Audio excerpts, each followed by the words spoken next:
मित्रों, श्री नारायण नमः। आज हम आपको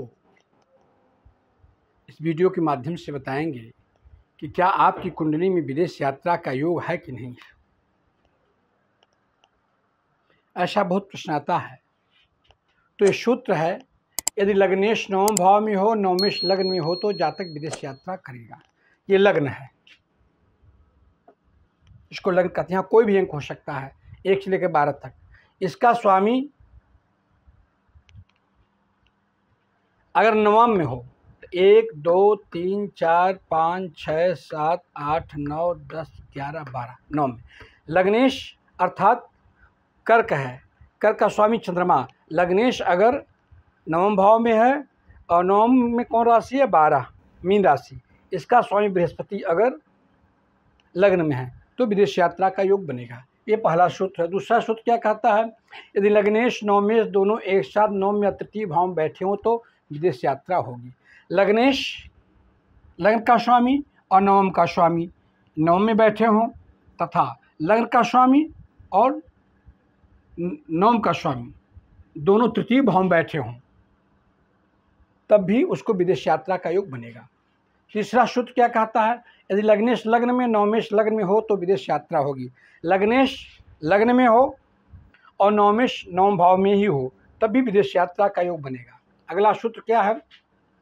यदि लग्नेश नवमेश दोनों ग्रह चर या द्विस्वभाव राशि में होकर केंद्र त्रिकोण शुभ स्थानों में होकर उच्च या मूल त्रिकोणस्थ स्वगृही उच्च आदि राशि में हो तो विदेश योग बनेगा।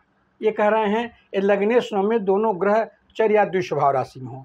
लग्नेश और नवमेश चर राशि। चर राशि कौन होती है? मेष, कर्क, तुला और मकर। इनमें अगर होते चर राशियां होती हैं तब विदेश यात्रा का योग बनेगा। तथा ये दोनों लग्नेश और नवमेश अगर द्विस्वभाव राशि में होती हैं। द्विस्वभाव राशियां कौन कौन होती हैं? मिथुन है, कन्या है, धनु है और मीन है। ये द्विस्वभाव राशि हैं। इनमें अगर जाते हैं तो इनका विदेश यात्रा का योग बनेगा। दूसरा क्या कहते हैं? केंद्र त्रिकोण शुभ स्थानों में होकर उच्च या मूल त्रिकोणस्थ स्वगृही उच्च आदि राशियों में हो तो विदेश यात्रा का योग बनेगा। मूल त्रिकोण में हो। त्रिकोण कौन कौन होता है? इसको भी हम त्रिकोण कहते हैं और पंचम और नवम त्रिकोण कहते हैं। लग्न को भी हम त्रिकोण कहते हैं। पंचम नवम ये त्रिकोण हो गया। उच्च का अगर हो, इनका जो है चंद्रमा लग्नेश क्या है? वृष राशि में उच्च का है। इनको देखिए योग बन रहा है तो वो व्यक्ति विदेश जाएगा। अगला सूत्र क्या कहता है? मूल त्रिकोणस्थ राशियां मूल त्रिकोण में कब होती हैं? ये तो त्रिकोण कुंडली के चक्र में बता रहा हूँ। 1 5 9 इसको त्रिकोण भी कहते हैं, इसको लग्न भी कहते हैं, त्रिकोण भी कहते हैं। 1 5 9 ये त्रिकोण कहा जाता है। बहुत बलिय स्थान होता है। और मूल त्रिकोण कौन राशियां होती हैं? सूर्य अगर सिंह राशि में है तो मूल त्रिकोण राशि हो जाएगा। चंद्रमा अगर कर्क राशि में है तो मूल त्रिकोण राशि हो जाएगा। मंगल अगर मेष राशि में है तो मूल त्रिकोण राशि हो जाएगा। बुध अगर कन्या राशि का है तो मूल त्रिकोण राशि में हो जाएगा। गुरु अगर धनु राशि में है तो मूल त्रिकोण राशि हो जाएगा। शुक्र अगर तुला राशि में है तो मूल त्रिकोण राशि हो जाएगा।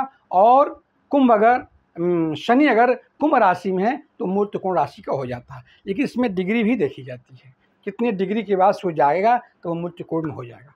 वो तो अलग विषय हो गया है।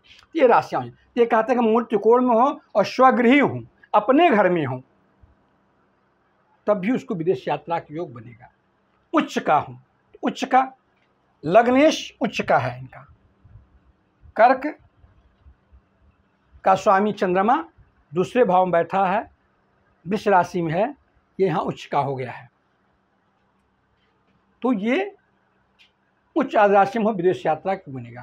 तो इनको देखिए विदेश यात्रा का योग बन रहा है कि विदेश में रहते हैं। अगला, यदि लग्नेश नवमेश दोनों ग्रह नवम भाव को देखते हों तो विदेश यात्रा का योग होता है, चाहे कहीं भी हो। लग्नेश और नवमेश अर्थात चंद्रमा और बृहस्पति नवम भाव को कहीं से भी अगर देखते हों तो उस व्यक्ति को विदेश यात्रा का योग बनेगा। अगला सूत्र क्या है? लग्नेश अगर द्वादश में बैठता है तब भी विदेश यात्रा का योग बनेगा। चतुर्थेश अगर द्वादश भाव में बैठता है तब भी विदेश यात्रा का योग बनेगा। देखिए शुक्र है इनका यहाँ आकर बैठा हुआ है, विदेश यात्रा, ये विदेश में ही रहते हैं, विदेश यात्रा का योग बना हुआ इनको है। दूसरी चीज़ है, इनके प्रोफेशन का स्वामी भी जाकर यहाँ बैठा हुआ है, मंगल विदेश में बैठा हुआ है। यहाँ से भी धनार्जन के दृष्टिकोण से ये विदेश में जाकर धनार्जन करते हैं। तो ये सूत्र होते हैं, इन सूत्रों को आप अपनी कुंडली में अगर अप्लाई करेंगे तो आपको मालूम हो जाएगा कि विदेश यात्रा है कि नहीं है। जो भी बात समझ नहीं आती आप पूछ सकते हैं। धन्यवाद।